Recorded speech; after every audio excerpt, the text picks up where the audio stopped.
Isha, you're on live, you may proceed.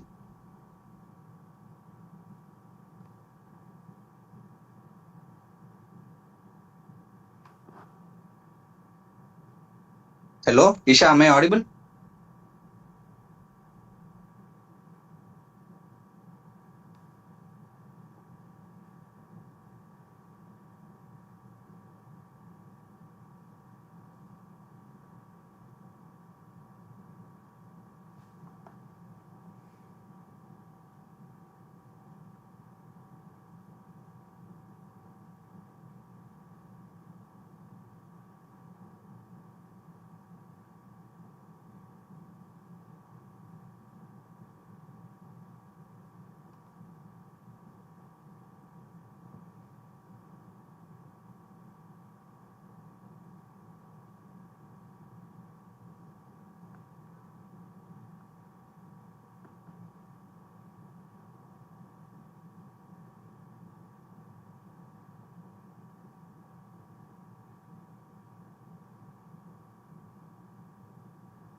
Good evening, one and all. It's my great pleasure to extend a warm and heartfelt welcome to each one of you to IndyVax 26. At the outset, I would like to acknowledge the gracious presence of our respected patrons, Dr. Sridhar Sir, State President, Dr. Sengutwan Sir, IMA President, Dr. Ravikumar Sir, President-elect 2026, Dr. Tyagarajan Sir, President-elect 2027, Dr. Thiruviyam Mohan Sir, State General Secretary, Dr. Solomon Jaya Sir, State Finance Secretary, whose constant guidance continues to inspire us. We are equally honored to have with us our esteemed state team, Dr. Annamalai Sir, Chairman, Dr. Jamuna Rani Ma'am, Co-Chairman, Dr. Kannan Rajendra, Convener, Dr. Arunagiri Sir, Convener, Dr. Ajay Karthik Sir, General Secretary, Dr. Balahariharan Sir, Co-Convener, and Dr. Hariram Vijay Sir, Co-Convener, for bringing this event together. Today, we gather here with a shared purpose, to recognize the impact of immunization in safeguarding public health. IndyVax 26 is not just an event, but a platform that brings together knowledge, innovation, and inspiration in the field of preventive medicine. We are truly honored to host a distinguished panel of speakers whose expertise continues to shape the future of healthcare. Their presence adds immense value, and we look forward to gaining meaningful insights from them. This event stands as a testament to our collective commitment as future healthcare professionals to advocate for awareness, accessibility, and advancement in vaccination practices. I extend my sincere gratitude to all our respected speakers, faculty members, and organizers, and participants for being a part of this meaningful initiative. Once again, I welcome you all to IndyVax 2026. Let us make this event engaging, enlightening, and impactful. To set the stage for what promises to be an inspiring session, I now invite Avinash to introduce the event. Thank you. IndyVax 26 emerges as a forward-looking platform dedicated to advancing the science, strategy, and social impact of immunization. Anchored to its core theme of immunization across lifespans, science, trust, and innovation, this multi-session event brings together through thought leaders, healthcare professionals, researchers, and policy advocates to explore how vaccines continue to shape the healthier communities in an evolving global landscape. Spanning 5 lectures, IndyVax 26 is designed to address both foundational challenges and emerging opportunities in vaccinology. Session 1, Strengthening Universal Immunization, 26th April 2026. A deep dive into improving coverage, accessibility, and equity in immunization programs with a focus on strengthening public health infrastructure.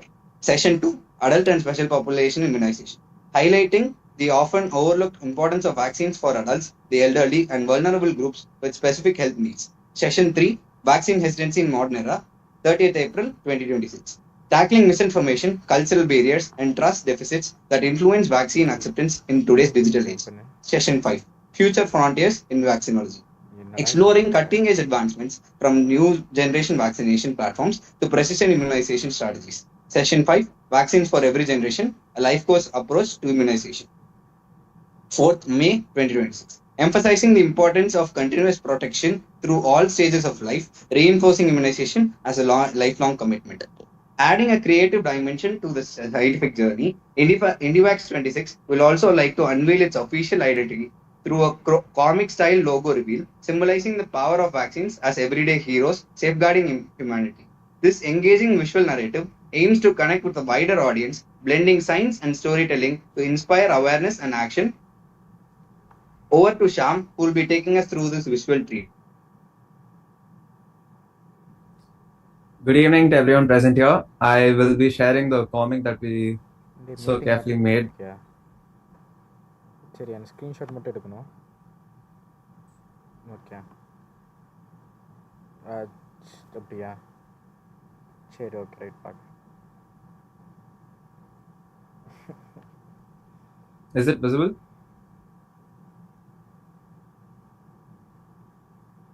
Yes, Shyam, you are visible. So this comic we made for revealing our logo, and our team at Srinivas Medical College and IMA made this. So it's called Immune Wars, the Vaccines Battle.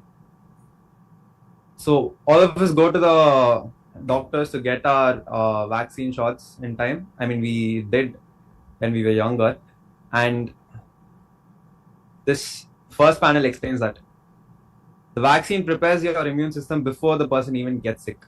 This character right here is our protagonist. His name is Vaxman, and he's basically the vaccine that's entering our body, and it brings the antigen.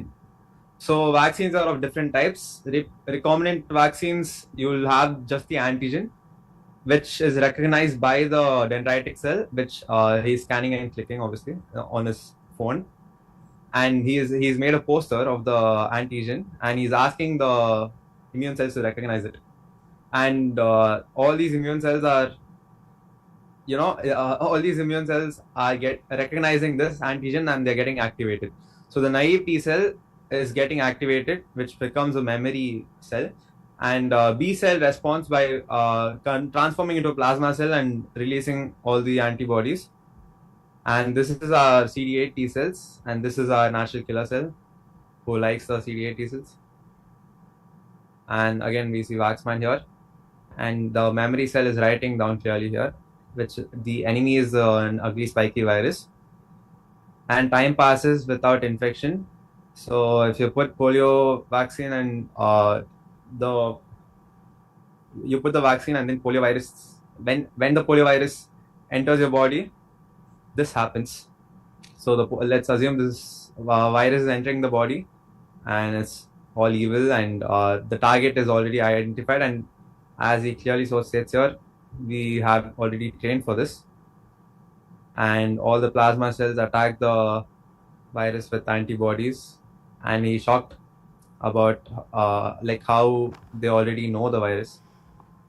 And this is the CD8 T cell which we saw earlier, and this is the macrophage which is eating the virus, and we are eliminating the pathogen, and we're forming a sort of shield. This shield symbolically represents the herd immunity produced by the oral poliovirus. So one person takes the virus, and the people around the person are also protected. So even if you don't take the poliovirus, if your surrounding population has taken the poliovirus, you would also be protected by the concept of herd immunity. And so we welcome you to our event, IndiVax 26. This is our logo. Over to Avinash for the rest. Thank you. IndiVax 26 is not just a webinar series. It's a movement towards building informed, resilient, and immunized citizens for generations to come. As we continue exploring the many dimensions of immunization, each voice adds a new layer of understanding. Carrying the momentum forward, I now invite Isha to guide us through the rest of the session. Over to you, Isha. Now, it's my privilege to introduce our first speaker for the session. Dr. Sriranganathan sir is an Associate Professor of Community Medicine at Dhanalakshmi Srinivasan University, Trichy, with over 9 years of experience in public health, epidemiology, and infectious disease control. He's worked with the World Health Organization under the National Tuberculosis Elimination Program, contributing to field operations and public health surveillance. He's actively involved in teaching, research, and community health initiatives, with several publications in the field of preventive medicine. With his vast experience and dedication to preventive medicine, we are truly honored to have him with us today. I now invite Dr. T. Sriranganathan to kindly take this call.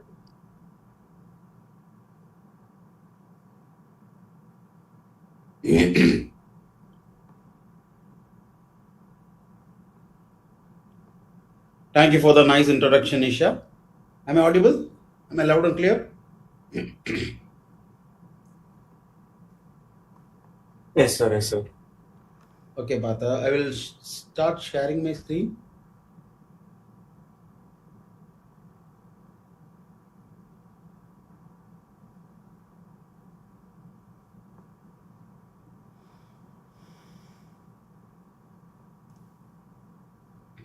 Is my screen visible? Yes, sir. It's visible, sir. Good evening, one and all. Being it a match day, I want to make it a short and crisp presentation. So hold all your doubts for the end. Let's go on to the session. It is a very simple session. I had made a brief account of what is the policy and what is the practice, what we are doing, what is the gap that is there, and how we are supposed to bridge it and connect it together. That is what we are going to see today. It is going to be a simple session. Most of you would be knowing most of the things. I just give a better perspective of an understanding narrative for this. Today's session agenda, we are going to see regarding global and national immunization landscape, the policy architecture, how the immunization program has been framed and how it is being implemented, various vaccines and immunological principles in which these vaccines are working, cold chain and supply chain management, implementation gaps and access, and we are looking forward to the way forward and various emerging technologies adhering to our sustainable development goals. In the global level, vaccine preventable deaths, around 4.7 million deaths has been prevented by vaccines, and of which the global maximum coverage is for DTP. 25 million children has missed vaccination in 2021, and 20 plus vaccine preventable diseases are there. Why a key impact has been there in after 2021 is majorly because of COVID-19. COVID-19 completely disrupted our vaccination drive and vaccination procedure, where people were having many conspiracy theories and things regarding vaccination. All these things were being a big burden for healthcare providers in providing the needed healthcare, affordable healthcare, which is easy and accessible for each and every individual people. Achieving an universal health coverage is an inseparable from immunization inequity. This is made available to everyone, it is made affordable, and it is made accessible to everyone. That is what the globalization has made its impact post-COVID. So we are seeing about the India's universal immunization program. It started in 1978. That was the first time when they launched the extended immunization program. They have previously the program was a selective one. After that, in the extended immunization program, they had made it clear that all the above said vaccines has to be taken. Then comes a universal immunization program in 1985, following which rotavirus and diarrhea was found to be the predominant cause of pediatric deaths. So they made this child survival, its integration with ORS and micronutrients. Then comes our National Rural Health Mission. National Rural Health Mission has a 5-year objective of every time it is being framed again and again in the 5 years. It is to ensure that the full immunization under its umbrella network. Then comes Indra Dhanush. Indra Dhanush is a specialized program. It is focused exclusively on targeting the unvaccinated population and getting the maximum coverage. Then comes an intensified mission Indra Dhanush, which was in 2019. So this have a special focus on all the high burden districts. Then comes our 100-day campaign in 2021 post-COVID recovery, where we are going for an intensive phase of vaccination for all the people, irrespective of their exposure to COVID virus. So it is essential for an undergraduate student and a budding doctor to know how this policy architecture has been made. Your friends would call you at random times asking whether for their kids or for their family members whether to take such a vaccination. Some school is suggesting you a vaccination. Your friend's father or mother may ask for their younger ones that the school is suggesting them to get some vaccinations. Is it needed or not? Is it good or not? All these things. So this is where a student has to know, a medical student has to know how this policy architecture has been made. So, an immunization program is not just a simple program that is happening here and there.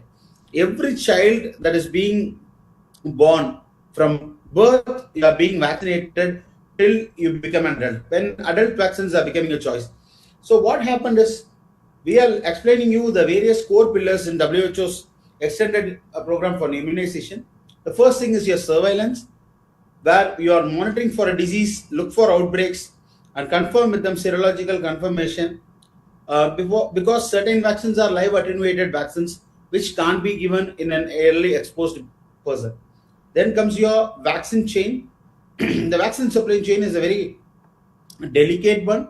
You can't take it for granted because most of these vaccines are heat labile vaccines. They are supposed to be had in a temperature of 2 to 8 degrees. So you have to have a cold chain management, and the infrastructure and facilities, logistics for that is a very difficult one. Then comes your service delivery, starting from your metro cities and reaching the grassroots villages and tribal and hilly areas. That is how delivery is being a core pillar. Communication. The need for vaccination or need for an immunization is only based when there is a demand. How many of you took COVID vaccine out of interest? Most of them took vaccine because anywhere they wanted to go, they need a vaccination certificate to present that they are being immune stable. Then comes your monitoring and evaluation regarding your wastage monitoring as well as for adverse effects following immunization. Then comes the various factors involving the financing like budgeting and domestic resource mobilization. These are the core pillars what the WHO has had on its expanded program on immunization. Mission Indradhanush is the program which is launched by the Ministry of Health and Family Welfare in 2014. So they targeted the children less than 2 years of age, more in the predominant way expected to be vaccinated, as well as pregnant women who are left out or missed during a routine immunization. This is exclusively done for high burden districts, and they had an intensified Mission Indradhanush in 2021. 2021's key impact was because post-COVID, so many conspiracy theories regarding vaccination was there here and there, and people were thinking of avoiding vaccination. People considering natural births as well as for going for an vaccination-less lifestyle, but they are not aware about the situations or antigenetic modifications that is going on. So this program was implemented to cover those children as well. 3.82 crore children has been vaccinated under Mission Indradhanush from 2014 to 2020. 90% plus full immunization has been done. So some of the districts were not covered completely in the first phase. Then comes your intensified Mission Indradhanush phase 4, which covered 701 districts. Now we are going to see on the future prospects how it is going to roll out. The National Technical Advisory Group on Immunization, what they had recommended is they recommended various vaccine introduction and had scheduled the updates. Each vaccine are not followed as how it was followed in the past. People tend to put all their knowledge and effort in research as well as in drug development. When you are thinking about a vaccine generation, you know how many departments are participating in that? A microbiologist, a public health specialist, a pediatrician, as well as a general physician. These are the 4 people who are the core main backbones of developing any vaccine in the community. Because vaccines have a higher antigenic shift and drift. Most of the organisms are having. So the vaccine whichever is made has to be an ambivalent one which fights all sides of vaccines.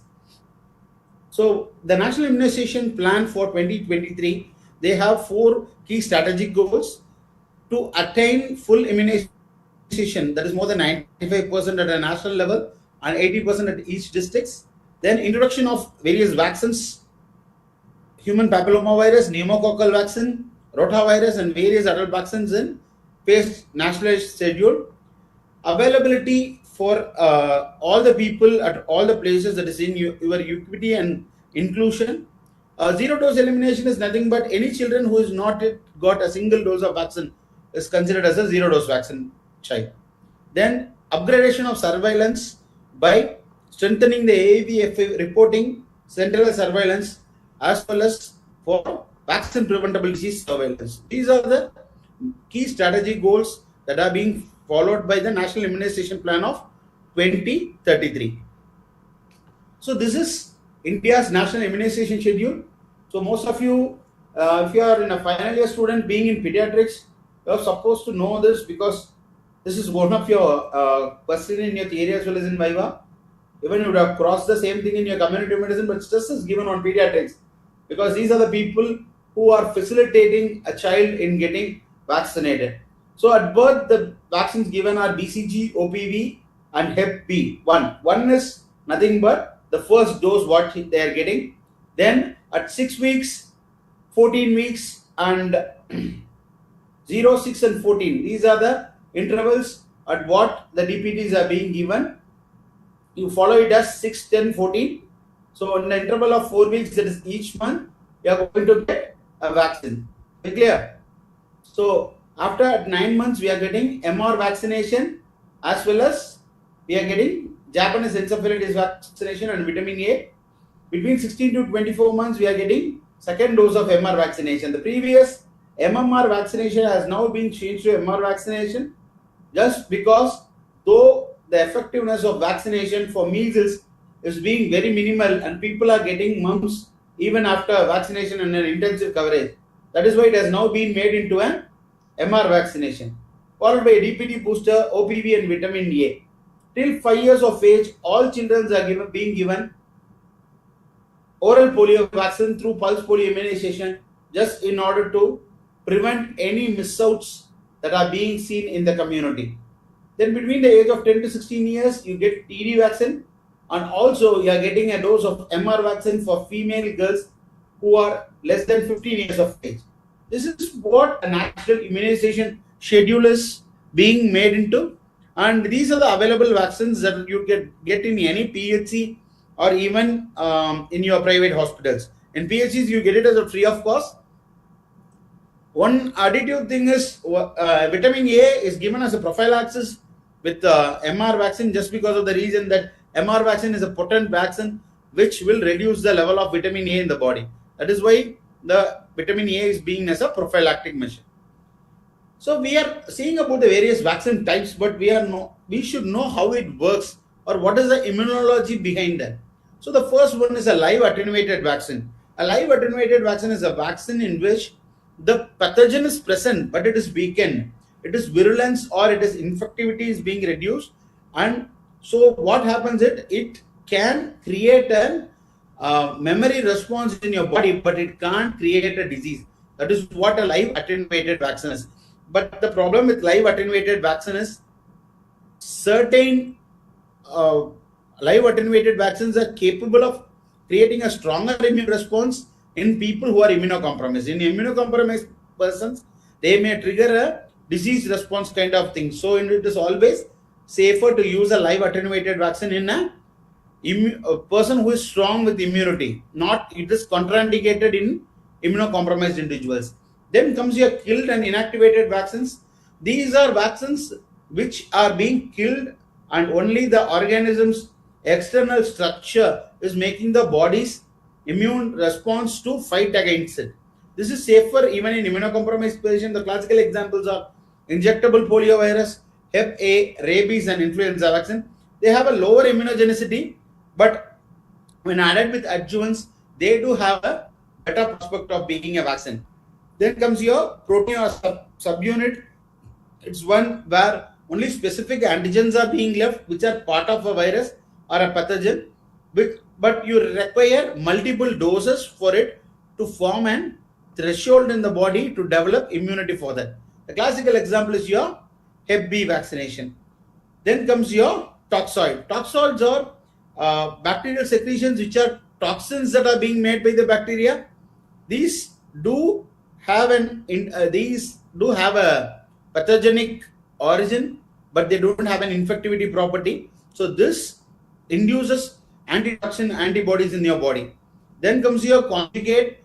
These are polysaccharides which are linked to your carrier protein to enhance the cellular response for any viral infective parts or pathogen parts that are being given to the body. Then comes your latest and the mRNA or viral vector. Here is an emerging platform where you are going to take a strand of the particular RNA and you are going to manipulate it in your biotechnology where you make an mRNA vector to transfer it. So what happens, this nucleoside which is being identical of the virus will be sent into the body and it produces an immunogenic response based on the amplification that is going to take place inside the body. So this is also done mostly in Covishield. So that's why in Covishield they only gave it to people who are not being exposed to COVID. Then comes the concept of herd immunity. Partha, am I going fast or is it the speed is okay for you? It's perfect, sir. Okay. So let's know about the herd immunity. You had a very nice presentation of a small comic kind of thing for that, which was telling about a herd immunity. Applause to the team who had created that. And herd immunity and R naught are very simple things. R naught is a infectivity number of people a person can infect when it comes to an infection. One person who has been infected with measles is capable of infecting 12 to 18 persons. A herd immunity threshold is 1 minus 1 by R naught. So R naught is inversely proportional to HIT, herd immunity. So higher the R naught, higher comes your HIT. So what happens here, if a particular disease is having a high herd immunity threshold is high, it means that if it is decreasing less than 90% in measles, out of 100 persons, if 10 people are getting infected with measles, there are likely chances that the rest of the people can also get infected. So the herd immunity process is how you are putting vaccination for most of the people. Imagine you are there are 4 friends in a room and you are vaccinating 3 people. The likely chances of the one person getting the developing the disease is very low. That is how a herd immunity develops, because all the other people are being vaccinated and they are having a immunity. So there is likely a less chance for these 3 people to communicate an infection. That is how a herd immunity works. The typical classical example is your polio vaccine, where it is being causing herd immunity by a fecal-oral transmission way of herd immunity is being brought into the community. So all these R naughts and HITs are quite high for undergraduate level, but know what is the herd immunity threshold. So this is the percentage of people how much they are protected against a particular infection. A person out of 100, if around 5 to 10 are getting infected, there are highly likely higher chance of having a herd immunity threshold where there will be more people getting infected. Going on to the next slide, they are looking after cold chain as well as supply chain. So most of these vaccines are being kept produced from various countries, and they are reaching a very small village or a hilly area or a peripheral area. So most of their places is having a constant +2 +8 degrees.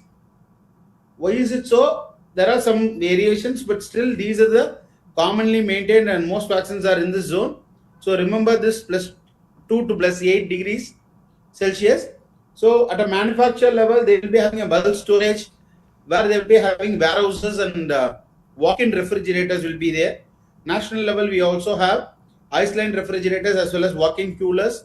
State-wise, how we distribute the vaccine is via a vehicle which is an air-conditioned one. You have this external vaccine monitor, while monitor is being there. At a PHC and a CHC level, you have your ice-line refrigerators and deep freezers for vaccines. And you have a blue color box, the typical one you have in a spotters, and you see most of the times in a pulse polio immunization, is a vaccine carrier which has an ice pack in them, and it is a viability between the period of 4 to 6 hours. The main problem in a country like India is there are power outages are very high in a rural area, and the staffs are needing adequate training regarding this. There is a likely chance of not having a ice cold refrigerator vehicle for transportation of this. Monitoring is also quite inadequate, and data recording is not being done as required. Then comes your connectivity in most of the tribal areas and hilly areas. How we can bring in innovations in bringing it back is use a solar power ILR or a solar power in PHC instead of covering for a power outages. Then electronic vaccine intelligence network. This is for digitalizing the stock and temperatures of the vaccines which are in the various cold chain points. So what happens is, if a particular place is having a power shortage, the system will immediately trigger a response, and you can move the vaccine to a place which is energy efficient. Then comes vaccine vial monitors for heat exposure, which is being there for a long time. Then comes dry cold chain innovations for thermostable vaccines. Instead of having your typical vaccines, wet vaccine temperature regulators, which are prone for thermo-level losing of temperature, the transient heat loss is very high in most of the cold chain apparatus. So you can have a dry cold chain, and also a GPS-based route optimization can be made for a vaccine delivery. These are some of the challenges, and these are the innovations that are made. Training of the faculties and various people who are doing vaccination regarding cold chain is very essential, because if the vaccine is being given ineffective or in a turbo-level state, the chances of having its 100% efficacy is very low. So we have a vaccine vial monitor, we have seen in most of this OPV vaccines. Then we have an open vial policy. If there is a multi-use vials, like for MR vaccine, the vial has to be completed before taking another vaccine. If 15 children are there, each vaccine vial can be given administered for around 8 children, because I am calculating the vaccine wastage also. So for 10.5 5 ml will be there, 0.5 will be given for MR vaccine. So if you are going to take for 8 children, you will be going for 4 to 4.2. The remaining will be a vaccine wastage. That is how the vaccines are being calculated and are being given to the people, healthcare providers. The second image shows a vaccine vial monitor. This is a typical one for an oral polio vaccine, where the inner square and outer circle has to be in a different color. The middle has to be white or less illuminated than the peripheral circle, then it is allowable for use. The second one is for immediate use. The inner square is getting faint. When the inner circle and the inner square and outer circle are in same color, you are not supposed to use. When the inner square becomes darker than the outer circle, you are supposed to discard. The acceptable wastage rates for each vaccine is being given, whereas it is very minimal for OPV as well as measles vaccine and pentavalent vaccine, because pentavalent vaccine is coming as a single shot. So there is likely chances you won't miss it. In multi-use vial you may miss it, but in a single syringes you won't miss it. And India's average is always minimal with regarding vaccine wastage, because of the adequate training and the availability of various monitors in the field level. You as an MBBS doctor, once you are entering your post-graduation, you will be provided with options of becoming a monitor for pulse polio surveillance as well as for MR vaccination surveillance. You will get a certificate from WHO, and this is one of your added credit for showing your building up your CVs. So while we are doing a PG, we underwent training for 2 programs. One thing is a pulse polio immunization as a monitor, WHO's external monitor, and the another one is for MR vaccination that happened in 2017. Then comes the various implementation gaps and solutions. So zero dose children, as I quoted earlier, these are children who have not received even a single dose of DTP. These act as a decoy. So what we are supposed to do, we can't expect them to have a herd immunity, so it is always better to cover them and put them back in the health track and vaccinate them. The problem with the immunization equity is geographic. When very remote and tribal areas or hilly areas, we find it difficult for locating children. In nomadic settlements, in migrant population, it is very difficult. In island population, it is very difficult. And certain people think that the fever, what you get after vaccination, also being a burden for them, so they avoid vaccinations. That is a problem with most of the migrant populations, because they can't go to the hospital, they can't spend money out of it. So they are making it sure that avoiding the use of vaccines. Then comes informational gap, where the awareness regarding the vaccines are less, and health literacy is also very less. Most of the time, what we see in rural areas and mostly in the North Indian states, girl children are being forfeited from getting these vaccinations. It is preferentially given to the boys, and girl children are being neglected. This being a problem in most of the northern state. Then comes your systemic failures, which are your typical operational inability, where health worker non-availability or as absenteeism, he is not able to reach to the outreach areas. These are some of the systemic errors. Cultural and religious practices were there when polio was initiated, and now also we had it in MR vaccination. But we have made sure that we overcome those things by doctors getting involved with the community heads or the religious heads. We have to go sit with them one-on-one and talk with them and bring them to a side, explain them the real cause for it. Then they will understand. When oral polio was being given, people following Islam were being set on a fake narrative that this is done to reduce the population of the particular community. Then the government took various steps for involving those stakeholders into our operational implementation, and then they started getting the vaccine. That is how this vaccine has been made effective in the cultural and religious aspect. Based on the demand side, it is how meticulously planned was that all these vaccines are provided free of cost at every PHC and most of the medical college hospitals. And even when people fail to follow that, you engage the Anganwadi worker or an ASHA to make sure that all the vaccines has been followed for the particular child. Even if the family is reluctant, you make sure that inform the family that they give it. And also for a caregiver, if they are not aware about it, the point of health education is also there where it comes into play. So these are the 3 C's what we are having, and we are addressing it again and again.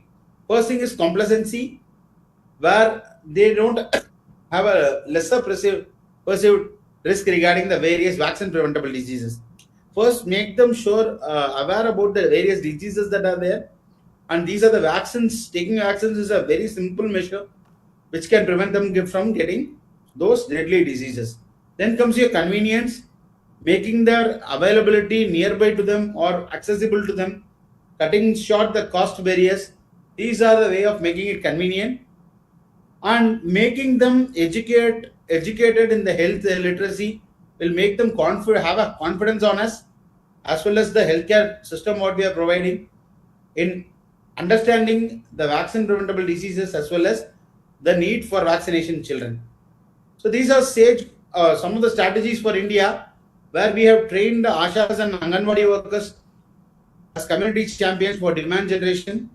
We are involving religious heads and community leaders as stakeholders in our policy making. We are bringing in behavioral change communication by doing various awareness program in the rural area by medical college and NSS and JRC volunteers.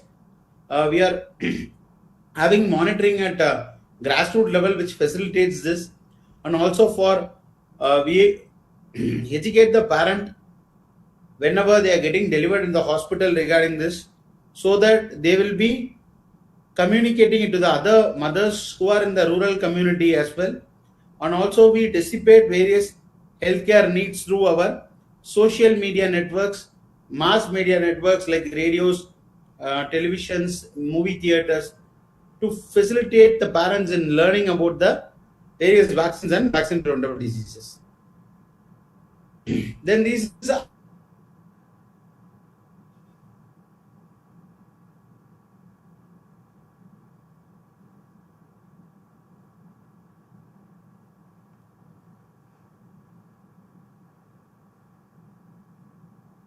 vaccine is being given. So the classification was made in 2013. So what was being followed is any anaphylaxis following vaccination is being considered as a vaccine related adverse effect. So whenever a vaccine related adverse effect happens, you have a form, AEFI HI form. AEFI form consists of the vaccine's batch number, the vaccine given, the time of vaccine vial open, and the box, the number of the box. Every other detail are being made because the sample is being tested again for ensuring that whether it is a vaccine induced adverse effect. So this is how the follow-up is being made. There are certain errors that are happening in the grassroots where wrong technique or wrong injection. These are some of the preventable diseases. But having an adverse drug effects which is life-threatening at a grassroots level is being very minimal, because we asked regarding the adverse drug reaction for the kid even before vaccinating. That's why we ask for a consent. Make sure that every time any vaccine drive you are doing, a child is not able to give a consent on the vaccine, you are supposed to get an assent from the parent, an acceptable consent, written signed consent from the parent, or the assent of the teacher. If you are giving it in a school program, the assent of the teacher is very essential. Then there are times where we have seen a vasovagal syncope or a pain shock. These are some of the very commonly seen things in adolescents. Even in adults, we are seeing some of the times. But these are some avoidable errors. But there are some allergic adverse drug reactions leading into laryngeal spasm. So always have a drug kit that is being ready for giving it in case of an adverse effect following an immunization. So then comes your, most of the time it is a temporal association. It need not to be having the same for out of a vaccination. A child may develop fever because of a tonsillitis, but the day the child has taken an immune vaccine, then people always think it is the vaccine. You even see in most of the times, whenever any vaccine is being given, fever is a natural body's natural immune response when an antigen is being injected into the body. How the body reacts to the vaccine is the same way. But people tend to think it is an adverse effort following an immunization, so they give a paracetamol to them as a prophylactic measure. Most of the time you would have seen in Covishield and Covaxin vaccination time. COVID vaccination, they had given you with a Dolo 650 or a paracetamol 500 while getting vaccinated.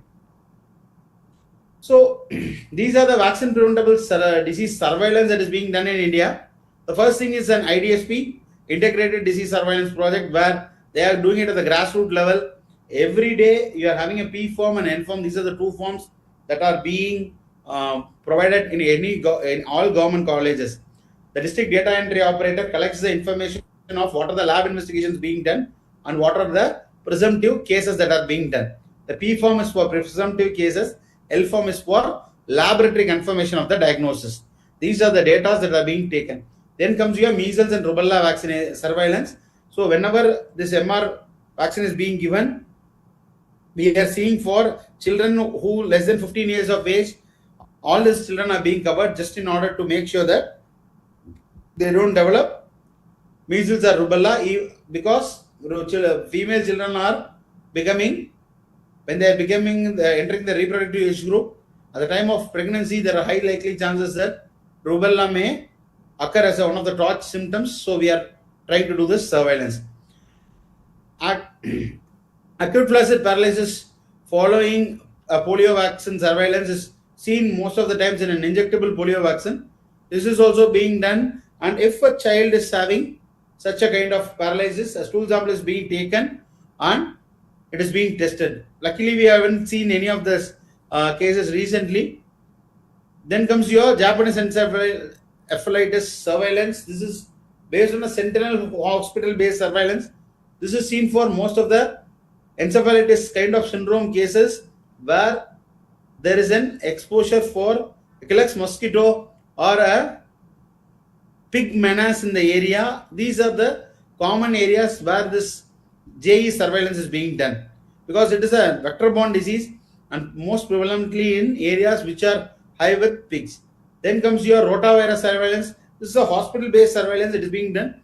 Any children having a diarrhea episode for a longer period of time and is having a abdominal discomfort, then we looking for the previous history of taking rotavirus, else you put them on a rotavirus surveillance. Then comes your immunization for special populations. So what we do is, for a pregnant mother, you give 2 doses of TD. Now it is TD, and booster you give influenza. You give. Why are we giving this? For the mother, there are likely chances for any injuries during childbirth, likely chances of getting exposed to tetanus, and also for the child, it gives the protective cover if the mother is being immunized. For a preterm neonates, immunize at chronological age and not at a corrected age. So if a baby is preterm at 7 months, so 7 months becomes your chronological age. Don't wait for the 3 months for the baby to complete his term time and don't vaccinate them. Then comes your migrant and tribal population. These are the people who are mostly left and less cared for. So make sure that if we are in a rural area or an urban area which is consisting of urban slums or a migrant population, they don't catch up with the schedules. So we always make an A&M based monitoring system for them for vaccinating. Then comes for immunocompromised individuals. As I already said, avoid giving them with live vaccines. Other than that, we can give them any inactivated or killed vaccines for them is safe. Though it is safe, always assess the CD4 counts. Then comes to healthcare workers.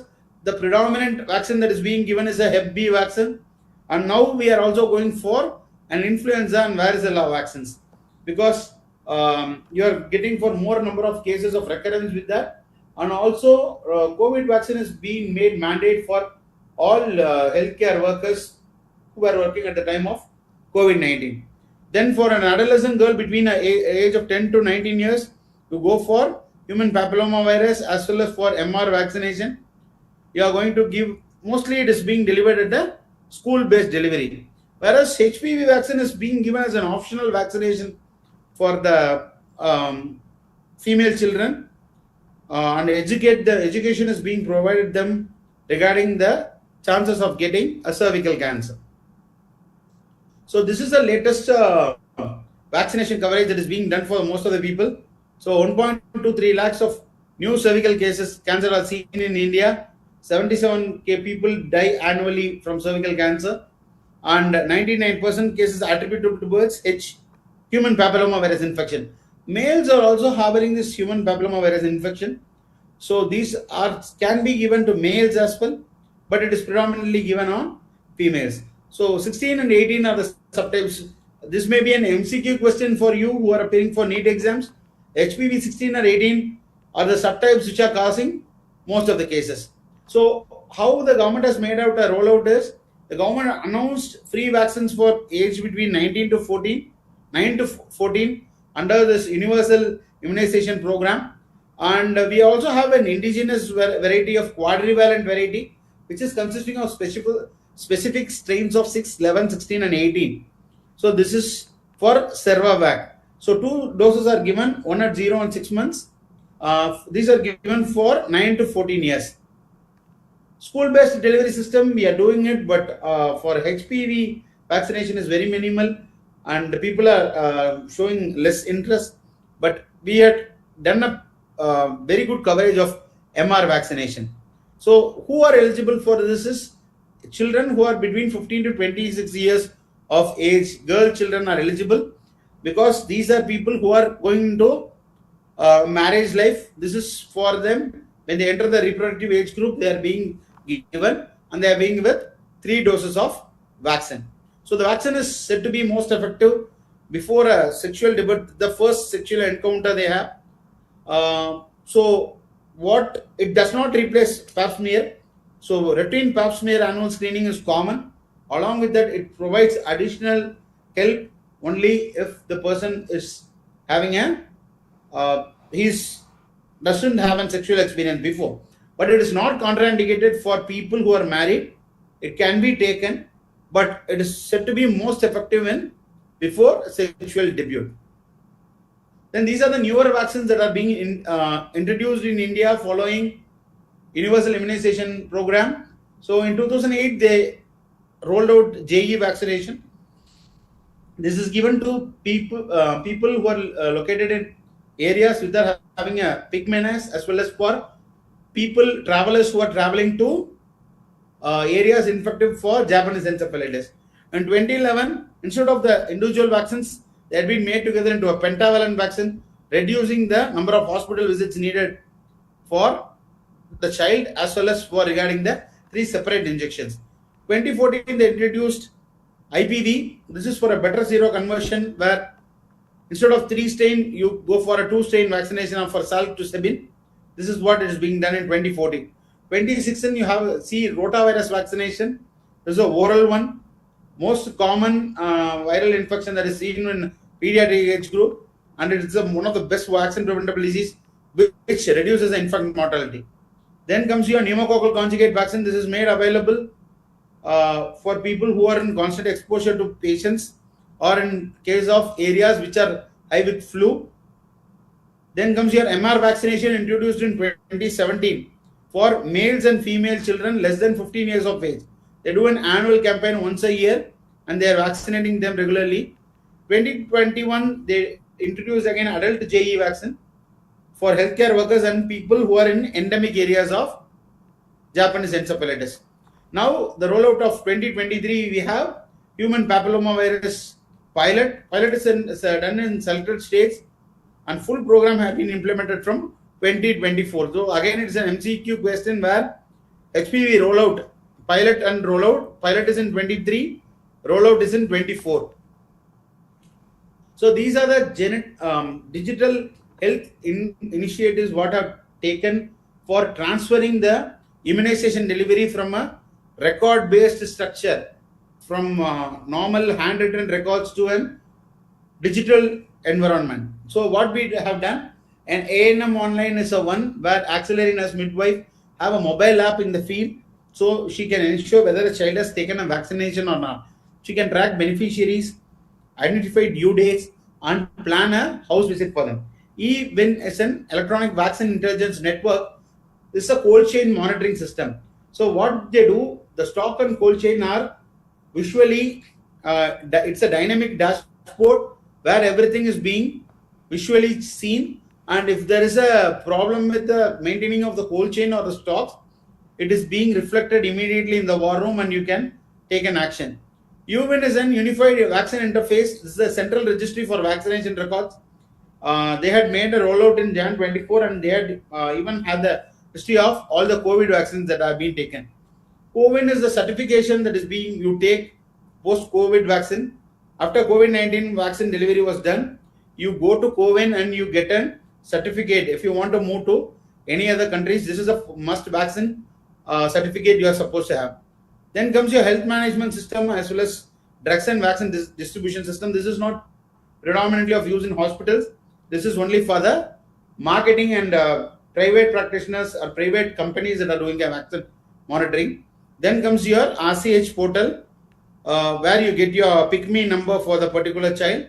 This is where they maintain the tracks of maternal child immunization. Once the female is being registered with the pick-me number, you are supposed to have a 2 TD vaccines taken during the second trimester and another vaccine within 4 weeks. So this is being maintained in the record of your pick-me number. So that is being mentioned in your birth certificate as well, where following that the child's immunization is also marked with the same number. So some of the places where caution has to be taken in giving out a vaccination is very particular, because most of the times what happens when there is poor sanitation and poor hygiene is there, it is not an ideal situation for conducting a vaccination program or immunization, because a likely chances of other immunological suppressive state may be there, which will lead to non-effectivity of the vaccine. So for MR vaccine is the highest priority. So any displacement or camp setting, you will give them. OPV, you give them, but make sure that the sanitary conditions are good. It leads to outbreaks in case of an unsanitary conditions. Then comes the cholera. So this is done, but the problem is, again, the sanitary conditions and hygiene of the population is very much monitored for. If it is not there, a likely chances you may get an outbreak out of it. Then comes your typhoid as well as for TD. TD is any wound that is prone for contamination with or soiling with any soil or any dust particles. It is always better you get a TD vaccination irrespective of the casualty or disaster context. So no child is left behind is the principle that is being followed even in crisis. Immunization must be continued. The National Agency for Immunization becomes your UNICEF, an international agency which helps us in sending the project to the very grassroots level. So this is the global polio eradication initiative that has been completed. So polio cases from 1988, the vaccination drive was done. 350K was being covered. Only 2 countries are now with endemic wild polio virus. One thing is, 3 countries were there. That is called as a pan country: Pakistan, Afghanistan, and Nigeria. Now it has become 2 countries. There is 99% reduction in case of wild polio virus globally, and India is certified free in January of 2014, because we have not seen a single case of TB from 2014.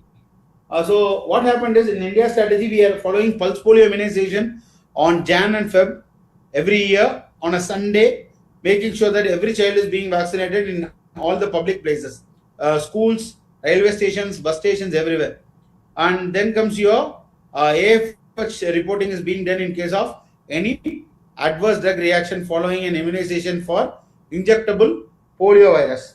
Then comes your vaccine where Pakistan and Afghanistan are the countries where this wild polio virus 1 strain is being available, is being seen, whereas wild polio virus 2 and 3 are being eradicated in most of the places.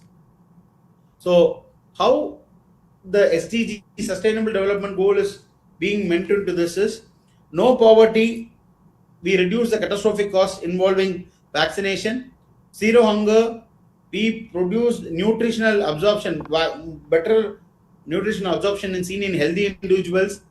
So in case of a health defect for a measles vaccine, we are giving with vitamin A supplementation.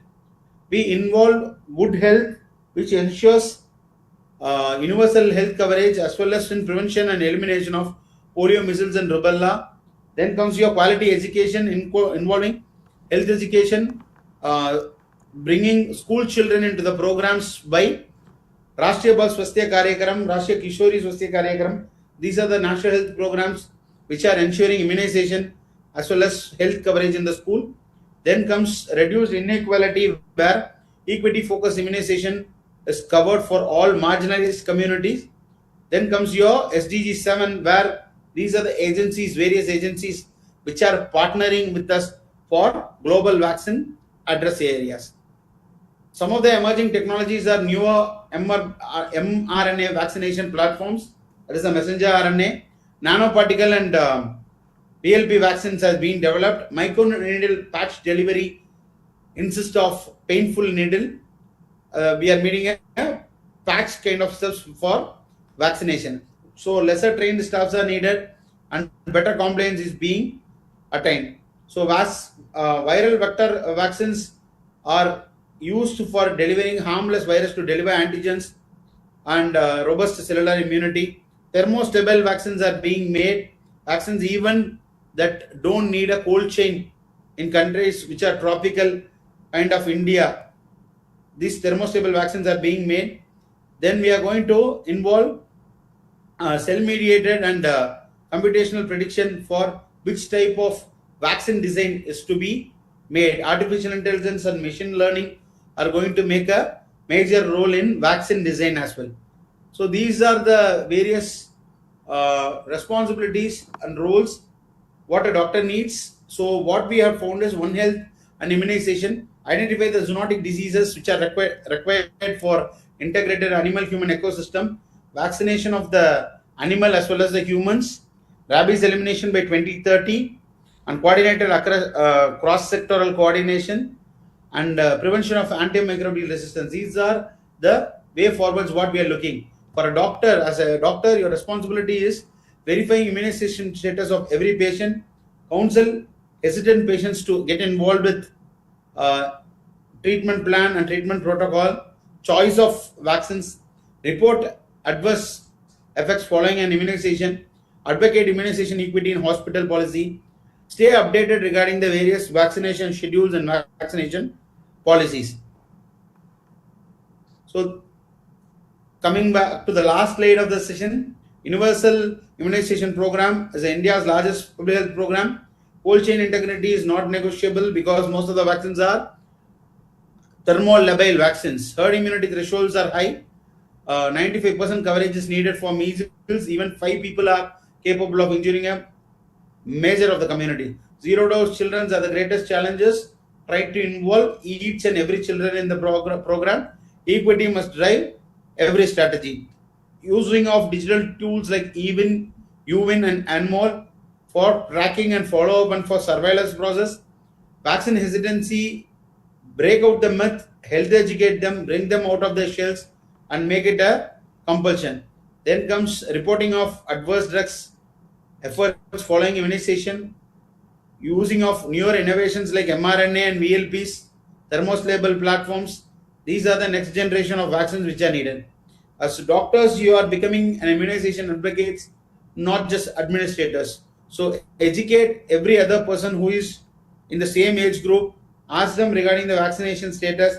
If people are having a myth regarding vaccination or some conspiracy theory regarding vaccination, ask them to visit sites like WHO or NHM websites where they can have various FAQs which they can read and they can understand and they can learn. Else, it's your role as an Indian medical graduate to be a lifelong learner as well as an educator. I hope I finished as fast as I could. If you have any questions, you go up for the questions and we wind up fast. I know it's a match day. Thank you so much for your patient listening. And I thank all the organizing people for organizing such a wonderful session in a short notice. Thanks a lot for coming up and speaking for us again, sir. It means a lot for us, especially during match time. Spending time with us is really great, sir. Sir, my question to you would be: is having a population more than billions in India, what are the policy changes that you would like to enforce in the aspect of vaccination, sir? Because as India is growing enormously population, what are the changes that are much needed for the same, sir? No, the population. The problem with the population is that in India, you see. Northern states doesn't have a strict population control policy because they consider children as a breadwinner for the family. So there is likely chances that this isn't going in the same way because every child in the house is considered as a breadwinner. So the government can ensure that vaccination is made strict for joining schools or for giving a small incentive for the parents for ensuring vaccination of the children. If a child is being vaccinated with the complete vaccination coverage, you give them a waiver of school fees for them if they are going for a private school for a term, single term. For that, these are some of the reform measures or ideologies that can be taken.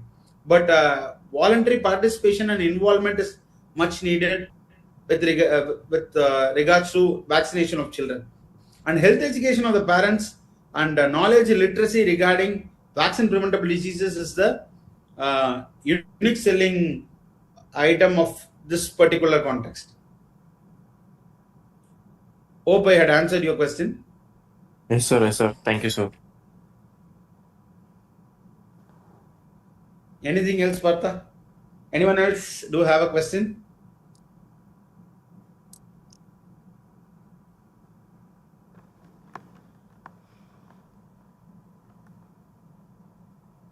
Okay, shall we call it a day then?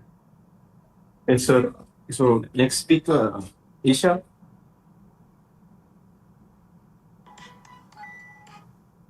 So thank you, sir, for the truly insightful and inspiring session. Your valuable perspectives on public health and immunization have truly enriched the session. As we bring this meaningful session to a close, it's time to express our gratitude. I invite Navya Suresh to deliver the vote of thanks.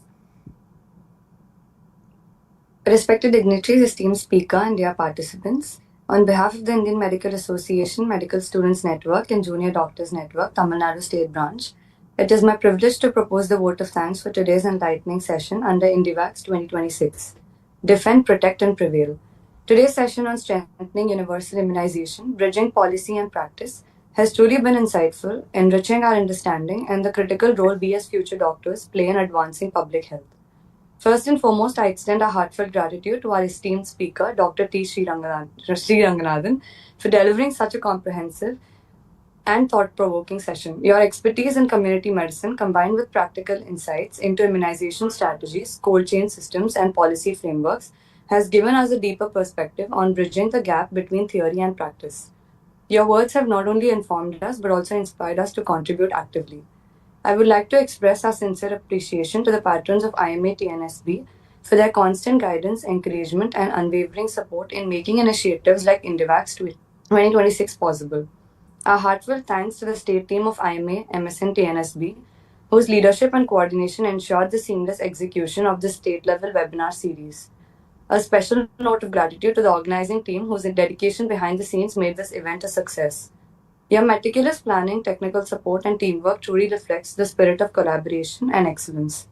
I would also like to acknowledge and thank Avinash, Jagrav, Vishal, Shyam, and Isha for your tireless efforts and commitment in bringing this session to life. To all our enthusiastic partners, thank you for your active engagement and keen interest, which made this session meaningful. Finally, we extend our gratitude to the Indian Medical Association for providing such a dynamic platform that nurtures learning, collaboration, and professional growth among medical students and young doctors. As we conclude today's session, let us carry forward the message. When we immunize, we don't just save lives, we secure the future. Before we conclude, we truly value your feedback. Kindly take a moment to scan the QR code displayed on the screen and share your feedback with us. Thank you. Thank you, sir. Thank you, Navya. Thank you, Partha. Thank you, all the organizers, Shyam, Avinash. Thank you, everyone. I'm taking leave. Thank you. Bye. Thanks a lot, Thank you, sir. sir. Thank you. Thank you. Thank you, sir. Thank you, sir. Hey, அவி நீ பார்த்துக்கூடா இது YouTube live stream என் பண்ணிடுங்க.